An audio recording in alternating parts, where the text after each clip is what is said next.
नमस्ते। आज हम एक बहुत ही मजेदार कहानी सुनने वाले हैं। पता है ये कहानी किसकी है? ये कहानी है पानी की एक नन्ही सी बूंद की और उसके एक बड़े ही अनोखे और जादुई सफर की। चलिए मेरे साथ मिलकर देखते हैं कि ये बूंद कहाँ-कहाँ घूमकर आती है। अच्छा, एक बात बताइए, आपने कभी सोचा है कि जब बारिश होती है तो सड़कों पर और गड्ढों में जो पानी भर जाता है, वो थोड़ी देर बाद कहाँ चला जाता है? एकदम जादू की तरह गायब हो जाता है। कहाँ जाता होगा वो सारा पानी? आइए, आज इसी रहस्य का पता लगाते हैं। तो पानी के इस सफर का जो पहला कदम है ना, वो है उसका हवा में उड़ जाना। हाँ, सही सुना। पानी असल में गायब होता ही नहीं है, वो तो बस हवा में उड़ जाता है, एकदम किसी जादू की तरह। अब इस जादू का एक खास नाम भी है। इसे हम कहते हैं वाष्पीकरण। ये वो तरीका है जिससे पानी गर्मी की वजह से भाप में बदल जाता है। और पता है सबसे मजेदार बात, ये भाप इतनी हल्की होती है और हवा में ऐसी घुल मिल जाती है कि हमें अपनी आंखों से दिखाई ही नहीं देती। तो अब सवाल ये है कि ये होता कैसे है? बहुत आसान है।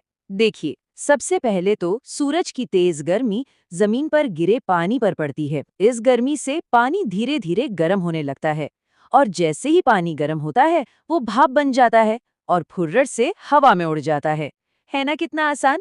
इसको समझने का एक बहुत ही सिंपल तरीका बताऊं?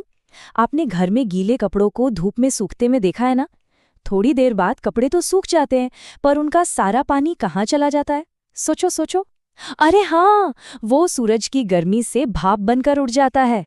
बस इसी को तो कहते हैं वाष्पीकरण।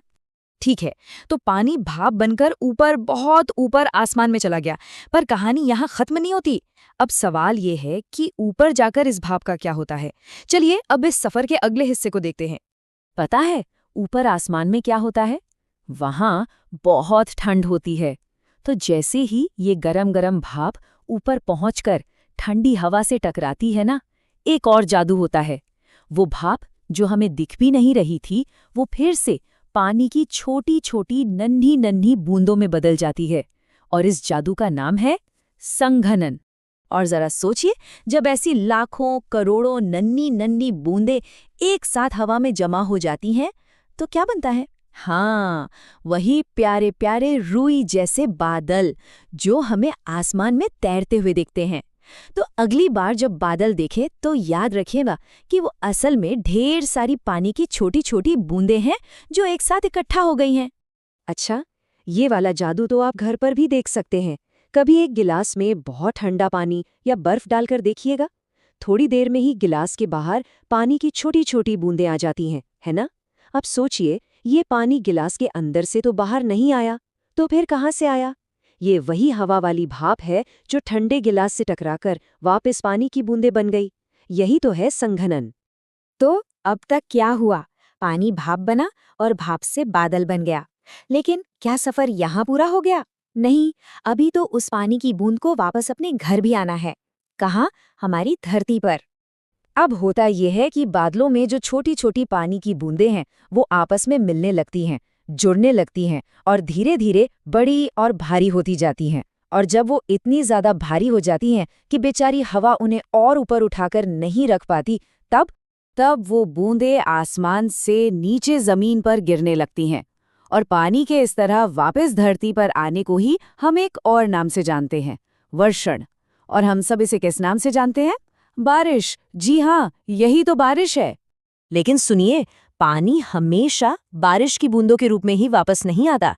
कभी कभी अगर आसमान में बहुत ज्यादा ठंड हो, जैसे ऊंचे ऊंचे पहाड़ों पर होती है, तो ये पानी की बूंदें जम जाती हैं और पता है क्या बनती हैं? रुई जैसी नरम नरम बर्फ। और कभी कभी तो ये बूंदें बर्फ के छोटे छोटे गोल पत्थर बन जाती हैं, जिन्हें हम ओले कहते हैं। देखा है ना कभी ओले गिरते हुए? तो दोस्तों, ये थी पानी की एक बूंद की कमाल की कहानी। और ये कोई आम कहानी नहीं है। ये एक ऐसा सफर है जो लगातार हमेशा चलता रहता है। और जानते हैं, ये हमारी धरती के लिए, हम सब के लिए बहुत बहुत ज्यादा जरूरी है।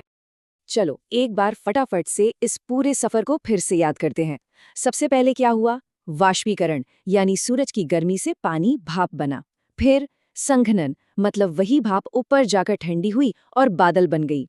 उसके बाद वर्षण, जब बादल भारी हो गए तो बारिश, बर्फ या ओले बनकर पानी वापस जमीन पर आ गया।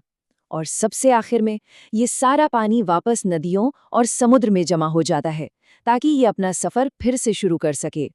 तो अब अगली बार जब भी बारिश हो या आप आसमान में बादलों को देखें, तो जरा एक पल के लिए रुक के सोचिएगा कि पानी की ये नन्ही सी बूंद कितना लंबा और अनोखा सफर तय करके हम तक पहुंची है ना कमाल की बात। तो याद रखेंगे ना पानी की ये कहानी।